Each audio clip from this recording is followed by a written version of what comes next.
Hello and welcome to Commute Simulator. For today's video, we're going to be putting two very popular state-of-the-art models in a head-to-head battle of wits, style, and style. So, the contenders for today's video are GLM-4.7 and MiniMax-M2.1. Both of these were released in the past week or so. MiniMax-M2.1 was just released open source on Hugging Face, so I am very happy to cover it now. And you may notice that I did not make a dedicated video testing M2.1. The reason for that is they actually run promotions pointing to any video covering that model, which makes it look like the creator themselves is actually paying to promote their own video, which is kind of annoying and not something that I like. In addition to that, it is their right to run those ads, but if you ask them nicely to please not do that, they just won't respond. Additionally, I did get contacted by 3 separate marketing agencies representing MiniMax, asking me to do a sponsored video on MiniMax, which I did not do, and I am worried if I do a video just on that model, the marketing companies will be like, oh look, he made the video, and then try to collect payment on behalf of my video. So, with that little snippet of information out of the way, we can now proceed with the traditional head-to-head style video with the introduction. So, both of these are obviously on Hugging Face and something that could hypothetically be run locally. Now, MiniMax and in the previous MiniMax M2 version, which was the same size, basically a lot of folks actually had decent luck running very heavy quants of that on unified memory devices like Apple Silicon machines, the Strix Halo, or even the DGX Spark. So this is actually a fairly interesting option that seems to perform relatively well even at a fairly heavy quant. Additionally, GLM is a little bit heavier because overall total size is much bigger at 355 billion parameters with 32 billion active, while M2.1 from MiniMax is 229 billion total parameters with only 10 billion active. So it makes it a very compelling local model, even performing decently supposedly at a fairly aggressive quant. Now, moving into just kind of why these are being compared head to head, really they're kind of in a very similar scope in terms of at least how they benchmark. Now, really, you know that we don't pay too much mind to benchmarks on this channel, but if we are to look right here in the SWE bench verified score, GLM 4.7 is scoring 73.8 and MiniMax M2.1 is scoring 74. Now, more interestingly, at least to myself, both of these models are also showing benchmarks against previous iterations of themselves, which I do tend to lend a lot more weight to because it's judging progress based on a previous version or checkpoint of the model as opposed to versus other models. So I always pay a little more mind to that, and we see in both regards here, both of these have significant leaps in capability over their previous predecessors, being GLM 4.6 or MiniMax M2. So really, we're not going to spend too much more time in the introduction. I am using both of these models just from the online chat interfaces that either of these companies offer. Now, I do want to make note that for MiniMax M2.1, I'm going to be running it using this free Lightning thing. If I go here and click Pro and I just say hi, it just brings me to a payment page. So that is the reason that I'm going to be just running it here with this Lightning. And for custom, I don't believe that really is going to pertain to today's testing. So for our first test, we're going to be doing the new and updated browser-based operating system test, where not only do they have to make the traditional browser-based OS, they need to include 5 specific applications, 2 of which must be games, and additionally to that, they must have a special feature included, which they decide on and basically tell us why that is a special feature and why they added it. So we'll go ahead and see both of these are currently thinking right here. And you'll notice I do have this deep think button enabled with GLM 4.7. That is because by default, when you start to chat with this model through this web interface, that is enabled. So let's take a look at our GLM 4.7 browser OS result. Okay. We have Nebula OS. This is something I haven't seen in a while, where the start bar is denoted by a Windows icon. It actually was fairly common like 6 months ago in testing some models, so that was kind of interesting to see. Now we have, of course, a sound icon as well as network connectivity icon and a clock that does show the correct time. We can check right click now. Okay, that is not implemented, and that is purposely not written in the prompt as something I want to see because that is something I like to see if they implement on their own. So let's just take a look at our start menu. Start menu is purely visual in this demo. Click icons. Interesting. I don't know that I've ever seen, usually it'll work or it doesn't, but I've never seen it not work with an explanation of why it's not working, therefore kind of making it acceptable. Okay. Nebula note. This is a good looking UI. We even have a save button, very Mac OS X style, at least in terms of the rounded corners and the buttons to minimize, maximize, and close. Hello. Oh, I spelled that wrong. Save. Note saved to local storage. Very good. We can full screen. That was a nice snap effect on the full screen, actually. I like the way it does that. When full screening, it actually moves it here and then snaps it from there. Not bad, and there is a bit of transparency to the background of this. I suppose that is probably too much analysis of a notes application. Let's move on to the calculator. Ooh. So we can open multiples. Okay, 58 times 6, 348. All right, I've done that one before. Divided by 8. All right, not bad at all. That's actually, it's a nice looking calculator. Does it scale? Oh yeah, yeah it does. If we minimize it, let's see if it stays in the taskbar. Okay, not bad at all. Moving on, Snake, which has a ghost icon, but that's okay. This looks good, actually. I mean, oh yeah, Snake's getting bigger. Nope, but well, not bad. The score worked. The Snake game worked. We also have memory, which is, ooh. All right, let's, you know, I don't think I know how to play this game because I'm not quite sure what. We have a personalized setting with custom wallpaper selection. All right, that's the one we must have right now. Nice pretty gradient. What is supposedly, that's definitely not Pacific Northwest. Those look like bamboo trees, so maybe, you know, and then this one. Okay, I like this. Actually, no, I like this. Then finally, I believe this would be our special feature, the system pulse. So let's see what we're in for. Okay, so it just gives us live metrics about the simulated system. Ooh, that's actually kind of cool. One of the special features here is a mouse velocity measurement thing. That's really interesting. It's like a G-force meter in a car, except it's for the mice. So I wonder what the fastest number I can see there is. If we go from left to right. I don't know, because it changes too fast. I think I'm seeing like 23 or 60. Did I see? I don't know. Now let's take a look at the MiniMax-M2.1 operating system. Okay, interesting. I'm not a huge fan of this gradient, but it did put more than 5 apps that I'm seeing right here, so that's cool. We do have a clock in the bottom right, and I did just see a change, so it is the correct time. This does have a right-click menu, which is good to see. As you may recall, I purposely omit that from this test just to see if they will add it themselves. Cascade, load layout, tile windows, close all windows. Okay, kind of cool. We have refresh, and we have settings. This looks good. Platform and user agent. There we go. There's some Pacific Northwest style. Not bad. I think I'm going to stick with this one. I like this the best. And we can actually adjust window transparency as well, which does work. That's a neat touch. I wonder if that would be the special feature. We'll keep going to see.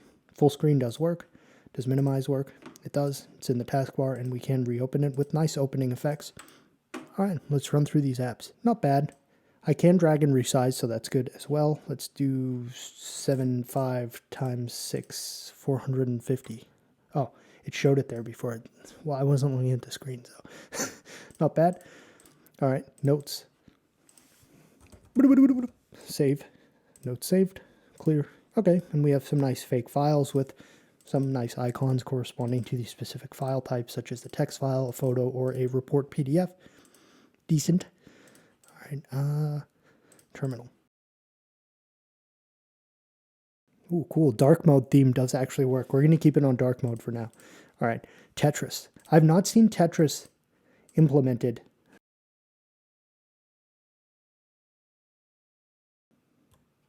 All right. Well, that did work. Unique choice. I've not seen Tetris included before. Normally we see something like this, which is, of course, Snake. All right. Let's expand this a bit more so we see it full screen. Press arrow key to start, not snort. Okay. The Snake actually, this is a good Snake game because the Snake actually has a head with eyes. Moving on, we have weather. Okay, that's definitely not correct, but it is acceptable to include that. Moving on, sorry, I take so long on these, but you know, I kind of like them. So, okay, and system info doesn't work in dark mode, but we already did look at this. Now we know the special feature for GLM was that system pulse thing, which showed us like the mouse movement measurement, which was really cool, not something I've seen before. What is the special feature for GLM? Smart desktop organization system.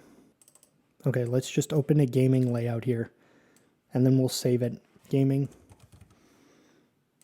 Okay, then we're going to close all windows. We'll go back into the organization pane. We'll try to load the gaming layout, and we'll see if it reopens the windows.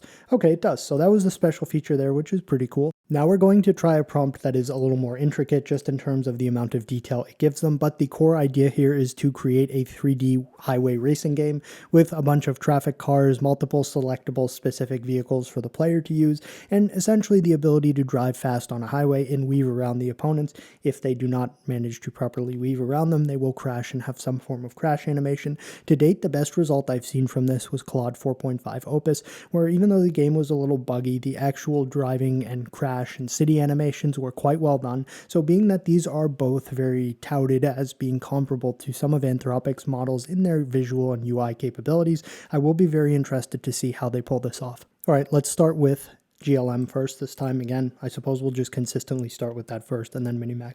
Okay, we have 3 different selectable vehicles, each with specific performance metrics, which is denoted in the prompt. Start sports engine. This isn't bad. Look at the way the look at the way the headlights actually kind of draw lighting into the upcoming, you know what I mean. Ooh, look at that. We have nitrous.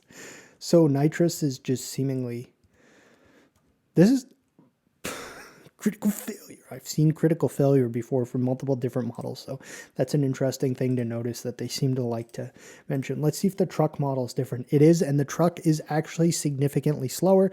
Ooh, but the handling here is sharp.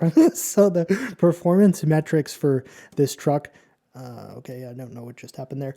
The performance metrics for this truck are reflective of the actual performance we're seeing in game.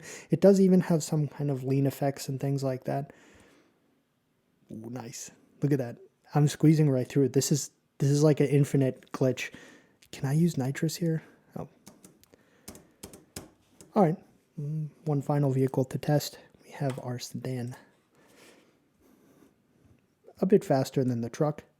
So it seems like pressing space restarts the game. It is not nitrous, so I should have neglected to, you know.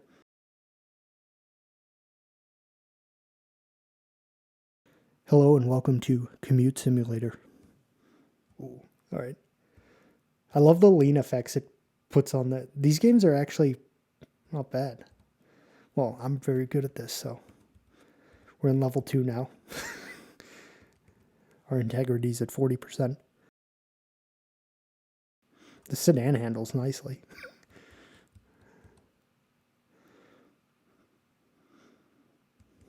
Ah. I got too cocky. All right, that was fun. I liked that. That was a solid result. Let's check out the MiniMax-M2 result. Ooh, okay, very interesting. So we do see different car models, and again, there's kind of like an extremely gradient right here that it did also do in the browser OS, but that's okay. We do have different performance metrics, and these we'll just start with the sports car. Okay. Ooh.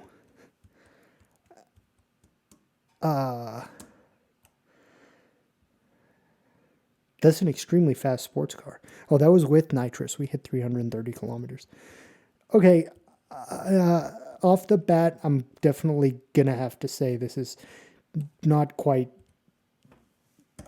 up to par. Oh, okay. That's quite all right. Let's try the sedan.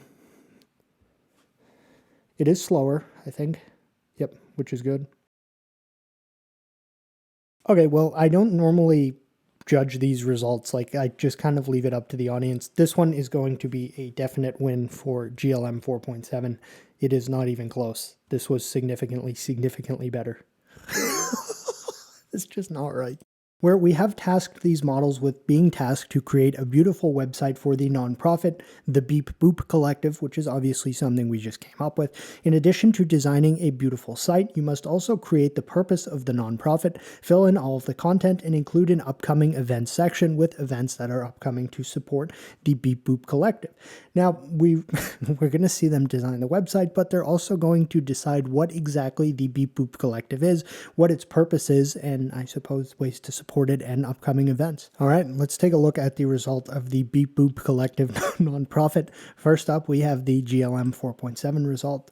Okay, so this has gone with demystifying tech for everyone, keeping in mind this is more of a creative writing test as well because we made it come up with the goal of this nonprofit. So we are the Beep Boop Collective, a nonprofit dedicated to bridging the digital divide by teaching robotics, coding, and AI literacy to underrepresented communities. Okay, went for kind of like a traditional nonprofit approach here.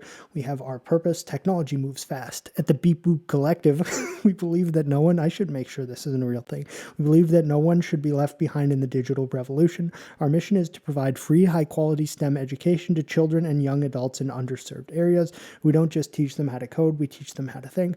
1,200 students taught, 45 partner schools, and over 500 robots built. Code clubs, robotic workshop, and digital ethics. Upcoming events, okay?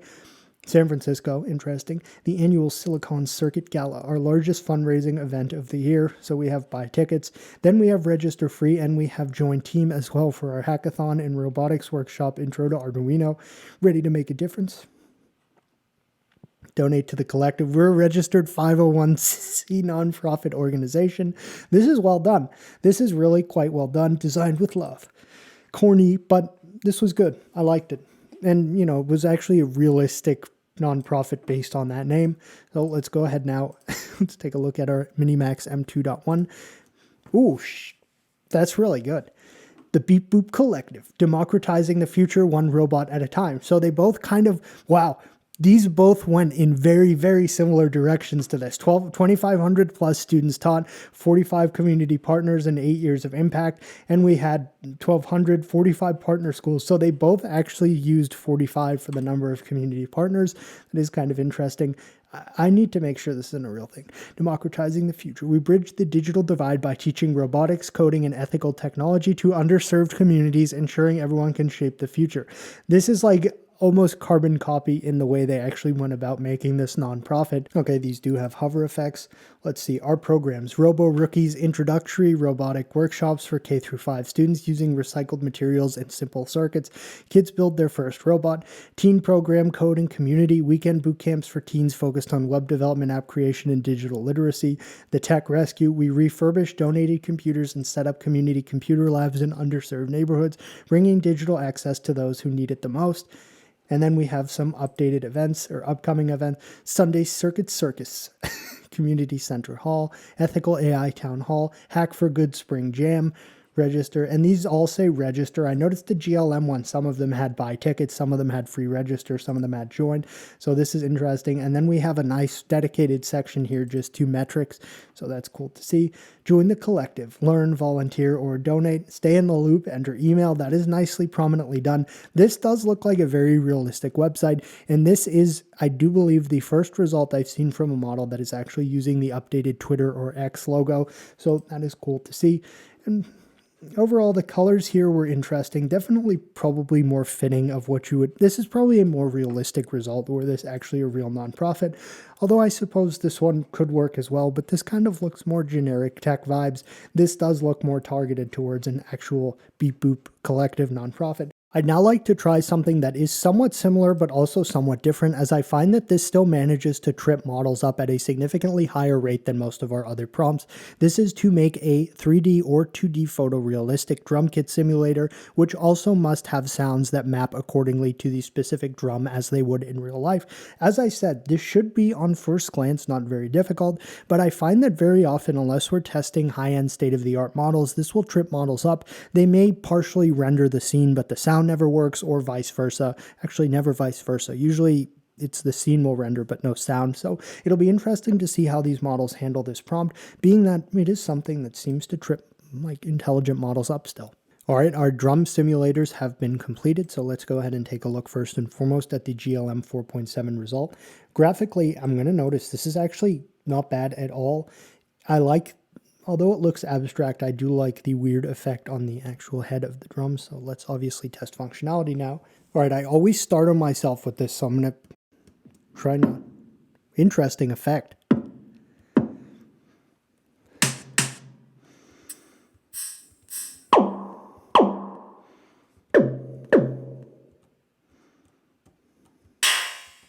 All right, overall, mostly functional.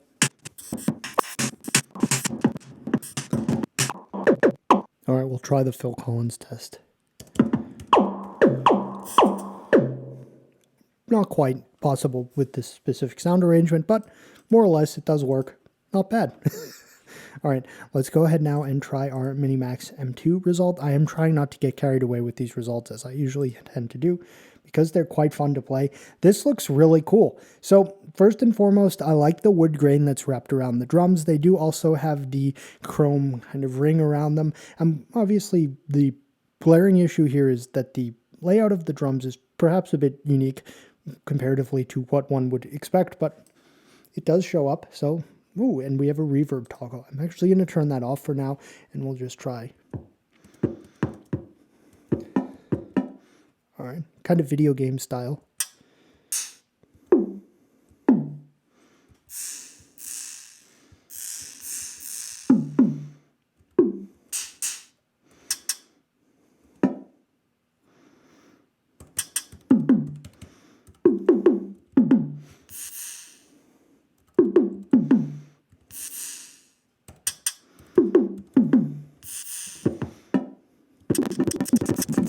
Not bad.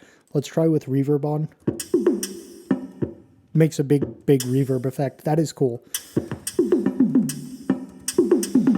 Overall, this is definitely a tougher one to judge. I think the sounds that were used here, well, some of them were better, and it did have a significantly more properly laid out drum set.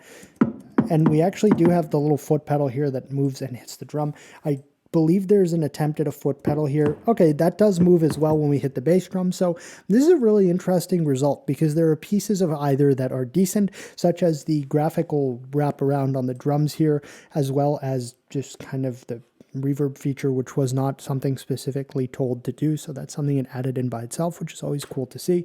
This one definitely had a more proper drum layout, and some of the sounds were better and less 8-bit. I suppose the important takeaway here is both of these produced functional results on the first try, which is something that is cool to see because this is a harder test. This next test is going to test their Python skills by having them create a crypto trading dashboard that has a few specific things one would probably expect to see in a trading dashboard. Now, this is something that probably won't be too difficult, so when this has concluded and we actually take a peek at the result, I want to give these models in a new chat just the code that they generate here and tell them to translate this into a really aesthetic front end for web. All right, let's take a look at our Python trading dashboard results, starting with the GLM-4.7 result. Okay, it is kind of zoomed in a bit more than perhaps one would want it to be, but it did do what we asked it to. It has very pessimistic pricing of Bitcoin, although I do believe the other day there was a slight flash crash down to a value lower than this, which is somewhat interesting. Regardless of that, we see a bit more information here: asset allocation, recent trades, and we have some candlesticks or volume and things of the sort, for those more familiar with this than myself. In addition to that, there are some recent trades listed here. Okay, so we have a bunch of different cryptocurrencies, at least 3 different, volume bars and price, and our total portfolio value over the last 30 days. So based on what we can see here before it gets cut off, we're seemingly doing not too bad.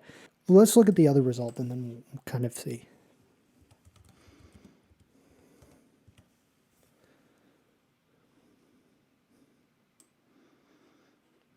Okay, so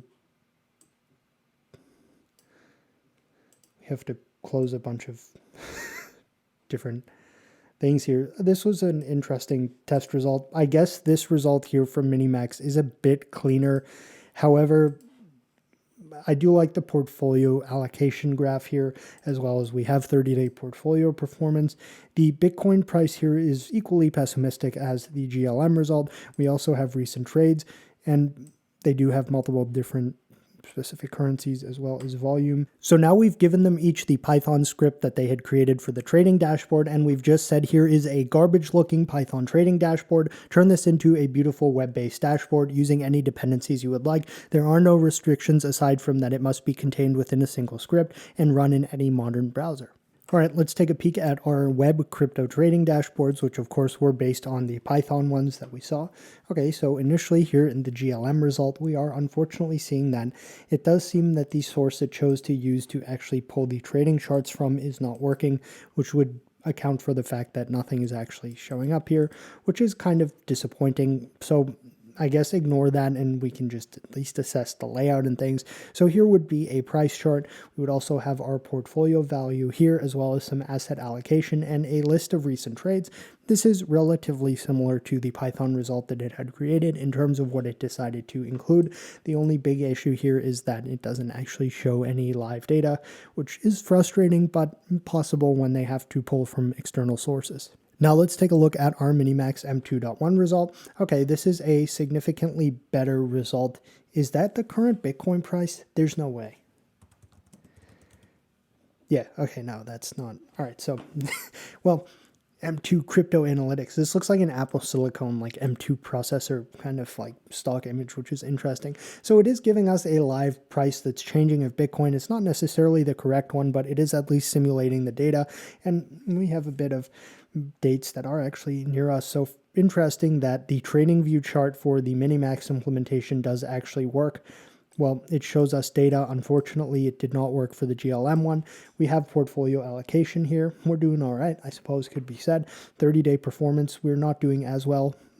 And some recent trades here and some interesting specifications here as well in terms of statistics of our trading. So let's see actually. Can we sort these by buy? And we can sort them by sell. Okay, so overall this is going to be a better result because it simply did work and relatively cleanly so as well. Not bad. This is going to be a more complex test for either of these models, being that we're asking them to create a 3D first-person shooter with retro-themed aesthetics using C++. Alright, that result was a disaster. There was just too many compilation errors, and then due to the agentic nature of how Minimax works, at least in this web chat interface, it made a ton of files, not just one single one, which I didn't tell it to, but that test was just not feasible right now. There were too many issues. So I said NVM, just make it web-based instead, just to try to salvage some portion of this test, I suppose. So we have here the GLM-4.7 result from C++ to web-based. Not bad. We have some pretty good recoil here. Wow, we are quite fast on this map. And we have some enemies here. This reminds me a bit of the Super Maze Wars game, at least in terms of the enemy. The minimap does work. It shows us the enemies successfully. I don't see us able to jump, but I wonder if there are any sound effects built in. Oh, I'm cool with it, and I do like the recoil effect on the weapon. The mouse only moves it up and down. It does not move it side to side, which makes things a little more complicated, but I guess that's okay. All right, not bad. Let's check out our MiniMax-M2 result now. Polystrike. Ooh, there's some funky, like, head movements there. We do have a minimap.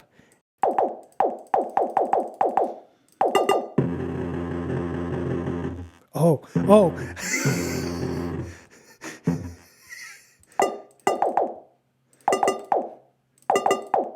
Can I jump? Nope. All right.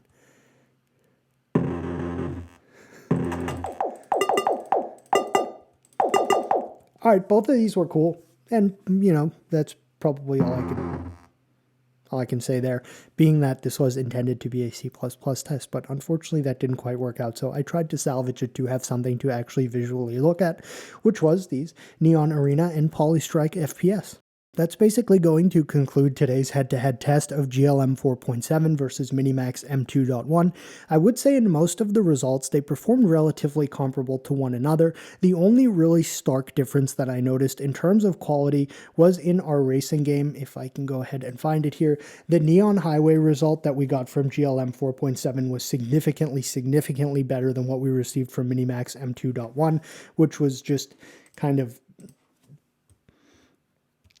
bad, to be honest. And as usual, if you want to play either of the racing games that were generated in this, you can go to my website, ultimateplay.com, which I am working on transferring over to my own hosting. You can scroll all the way down, select 3D highway racing game, and then actually go and play one of these racing games, such as the GLM 4.7 one. Obviously, this is simple for now, but you know, you can see the source code that it made. You can see the prompts as well. The ranking system is kind of jank for now, but I will work on that, and the prompt is here as well. So you can kind of just replicate or play with some of these results that we see in the video.